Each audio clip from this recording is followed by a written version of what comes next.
Bonjour, nous venons de voir dans nos deux vidéos précédentes ce qu'était le besoin de fonds de roulement et d'autre part que lorsque l'activité se développe, le besoin de fonds de roulement augmente. Nous allons regarder maintenant quels sont les différents éléments qui influencent ce besoin de fonds de roulement pour une activité stable. Rappelons-nous d'abord la formule de calcul du besoin de fonds de roulement. Le besoin de fonds de roulement est égal au stock plus créances, moins les dettes fournisseurs, moins les dettes salariales et autres et taxes à payer, ce qui donne le besoin de fonds de roulement opérationnel, et moins les dettes court terme, ce qui donne le fonds de roulement global. Eh bien, reprenons l'exemple de notre entreprise qui fabrique un produit par mois, avec ce produit qui coûte 40 en matières premières, 30 en salaire et 30 de frais généraux. Le produit étant livré fin de mois au prix de 100 et l'entreprise accorde 2 mois de crédit de paiement à ses clients. Les matières premières sont disponibles en début de mois. Le fournisseur livre et est payé le mois qui suit sa livraison. La direction a décidé un stock de sécurité de 1 mois de consommation. Les salaires et les frais généraux sont payés immédiatement à la fin du mois. Nous avions un tableau que l'on peut voir donc dans la première vidéo, avec plus d'explications, qui nous donne donc la situation des opérations et l'impact sur la trésorerie. Et ici, on va regarder juste le graphique final qui nous montre que pour pouvoir simplement financer son activité, l'entreprise a besoin de 200 dans sa caisse au début pour payer les fournisseurs, les salaires et autres taxes en attendant que les clients payent.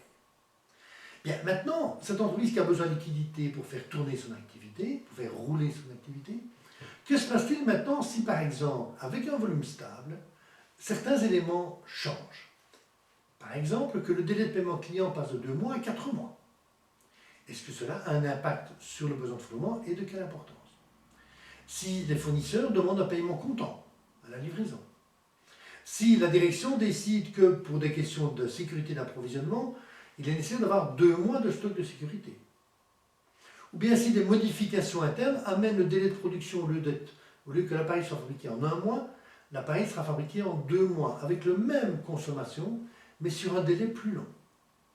Eh bien, regardons l'impact de chacun de ces éléments-là séparément, et puis ensuite, tous les éléments, les 4, ensemble. Alors, prenons d'abord donc la situation du délai de paiement client qui s'allonge.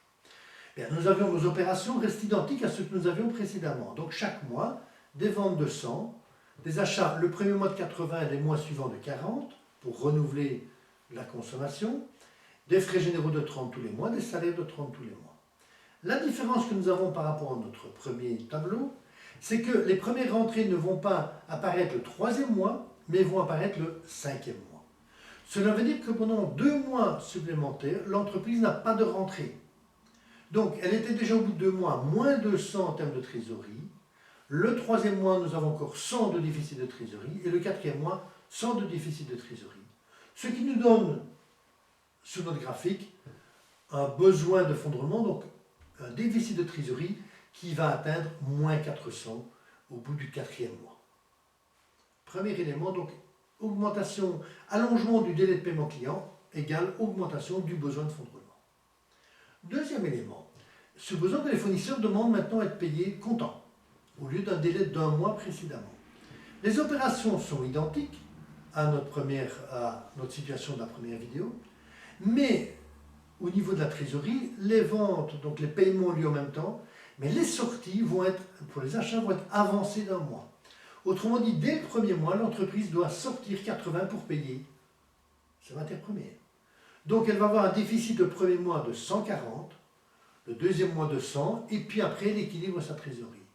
Donc nous avons sur notre graphique une situation où le déficit de trésorerie va descendre jusqu'à moins 240. Donc, si le fournisseur demande à être payé plus rapidement, nous avons une augmentation du besoin de fonds de roulement. Troisième situation, l'entreprise décide d'augmenter son stock de sécurité. Qu'est-ce qu'il se passe avec ça? Au niveau des opérations, nous avons un changement, puisque les ventes, les frais généraux et les salaires sont identiques, mais les achats vont être plus élevés au départ, puisque dès le premier mois, l'entreprise va acheter 40 pour sa consommation du mois, mais elle va aussi acheter 80 pour couvrir une sécurité de 2 mois. Donc elle va acheter maintenant 120 au lieu de 80 précédemment. Bien sûr, l'impact au niveau de la trésorerie va être que le premier mois, il n'y a pas de changement, Mais le deuxième mois, quand on va payer ces achats de 120, nous avons donc 120 de sorties pour payer les fournisseurs, qui se rajoutent aux frais généraux au salaire, et donc nous avons maintenant un déficit total de 240 de déficit de trésorerie, que nous voyons sur notre graphique. Le déficit va jusqu'à moins 240.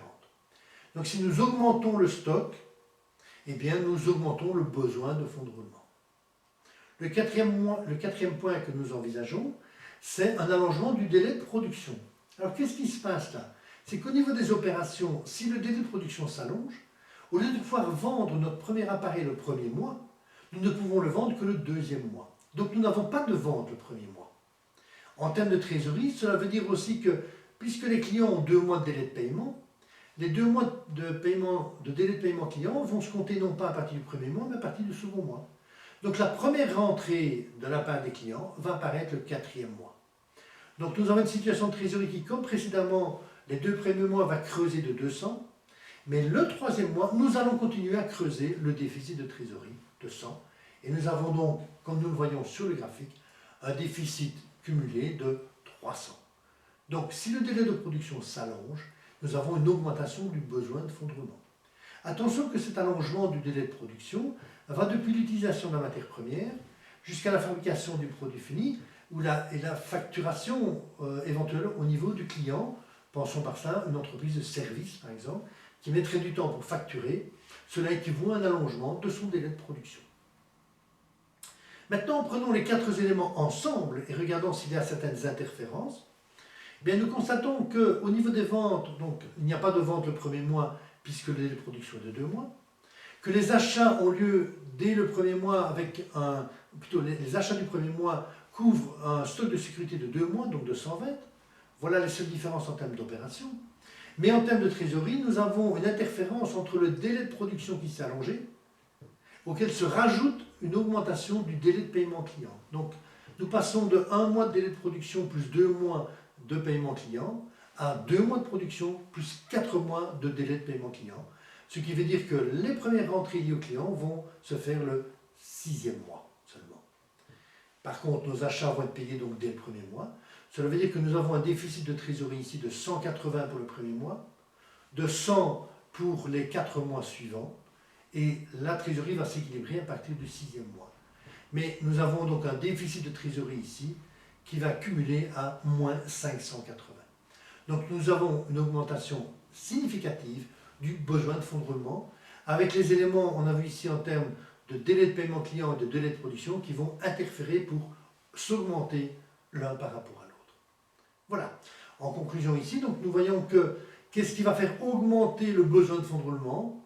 C'est une augmentation du délai de paiement client. C'est une augmentation du niveau des stocks. C'est un allongement du délai de production. Ou les délais de paiement client qui sont raccourcis. A contrario, nous pourrons diminuer le besoin de fonds de roulement et donc améliorer la situation de l'entreprise si le délai de paiement client se réduit, si les stocks diminuent, si le délai de production se réduit ou si les fournisseurs acceptent un délai de paiement plus élevé. Voilà, je vous invite maintenant à nous suivre sur la 4e vidéo où nous allons voir, lorsque l'entreprise se développe, comment on peut mesurer, comment on peut calculer le besoin de fonds de roulement qui va en découler. Voilà, à tout de suite et merci.